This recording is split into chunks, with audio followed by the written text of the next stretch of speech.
Bonjour, aujourd'hui on va plonger dans un texte, une modernité, mais vraiment stupéfiante. C'est un journal intime, écrit au Japon il y a plus de 1000 ans, mais, et c'est ça qui est fou, la façon dont il décrit le chagrin d'amour, la jalousie, on jurerait que ça a été écrit hier. Qui n'a jamais passé une nuit entière à attendre un message? Le cœur qui bat, l'estomac noué, cette angoisse, cette attente un peu fébrile, c'est une expérience tellement universelle, ça traverse les âges. Et c'est pile au cœur de l'histoire qu'on explore ensemble. Alors là, regardez bien ça. C'est fascinant, parce que les outils, eux, ils changent, mais l'émotion, elle reste la même. Dans les années 1970, le son qui vous brisait le cœur, c'était celui d'une charrette à bœufs qui passait, sans s'arrêter. Aujourd'hui, c'est le silence d'un message marqué vu qui n'obtient jamais de réponse. La technologie a fait un bond énorme, mais l'agonie de l'attente, elle, est restée intacte. Bon, alors, d'où vient cette histoire si intemporelle? Elle nous vient du Kagero Nikki, qu'on pourrait traduire par le journal d'une éphémère. Dès le début, l'autrice annonce la couleur. Elle refuse les contes de fées et les histoires d'amour parfaites de son époque. Non, ce qu'elle veut, c'est écrire sur la vraie vie. La réalité, sans filtre, d'une noble dame dont le mariage est en train de s'effondrer. On peut dire que c'est sans doute le tout premier récit de romance toxique et le premier essai psychologique à vif de l'histoire. Allez, on pose le décor. On est au Japon, à l'époque de Heian. C'est un monde hyper raffiné, où la poésie, les intrigues de cour et des coutumes maritales, disons, très particulières, rythmaient la vie de l'aristocratie. Ok, pour bien comprendre ce journal, il y a un concept clé, mais vraiment essentiel à connaître, le mariage de visite. En gros, les époux ne vivaient pas sous le même toit. La femme restait dans sa famille, et c'est le mari qui venait lui rendre visite la nuit, avant de repartir au matin. Et tenez-vous bien, la fréquence de ces visites, c'était le seul thermomètre de son amour et du statut social de l'épouse. Imaginez un peu la situation. Ça mettait les femmes dans une position d'attente constante, terriblement passive et précaire. Alors, qui sont les acteurs de ce drame?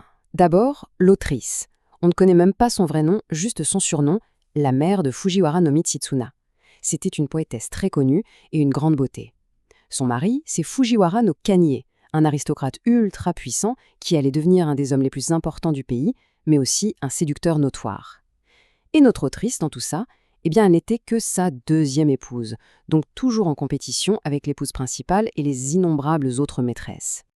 Et maintenant, voyons comment cette relation, qui a pourtant commencé par une cour passionnée, va petit à petit basculer dans le désespoir le plus total. Le journal nous montre bien cette chute. La première année, c'est l'extase, des poèmes enflammés, une cour assidue. La deuxième année, le mariage et la naissance de leur fils. Mais voilà, dès la troisième année, les visites de Kanye se font de plus en plus rares.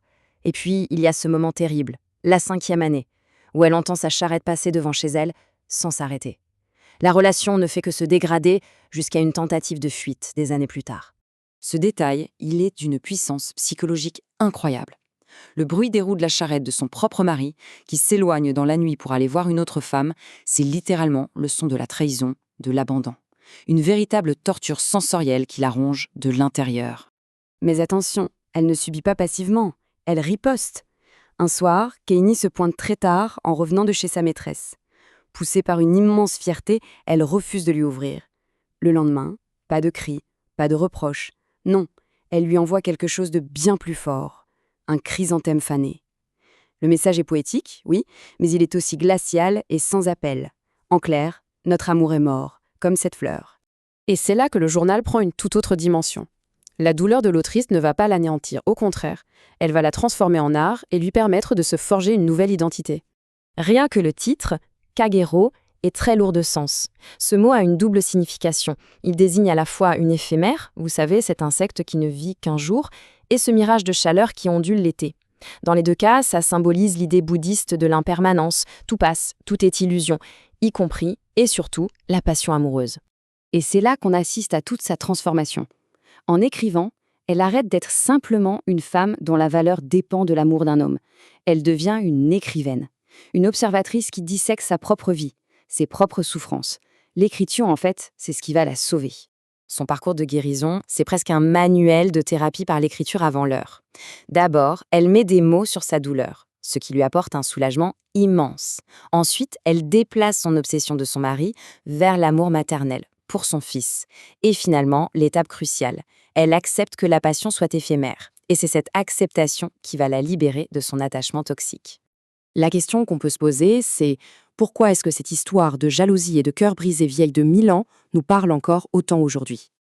Eh bien, à notre époque, on est bombardé sur les réseaux sociaux d'images de vie parfaites, mises en scène. Et ça nourrit en permanence la comparaison et la jalousie.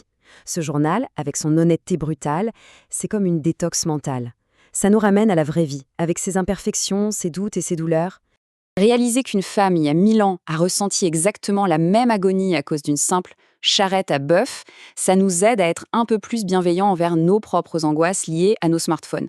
Ça nous connecte à quelque chose de plus grand, à l'histoire de la condition humaine, et ça aide, franchement, à relativiser nos peines. Et voilà peut-être la phrase la plus forte de tout le journal. J'ai l'impression d'exister et pourtant de ne pas exister. Appelons cela le journal d'une éphémère.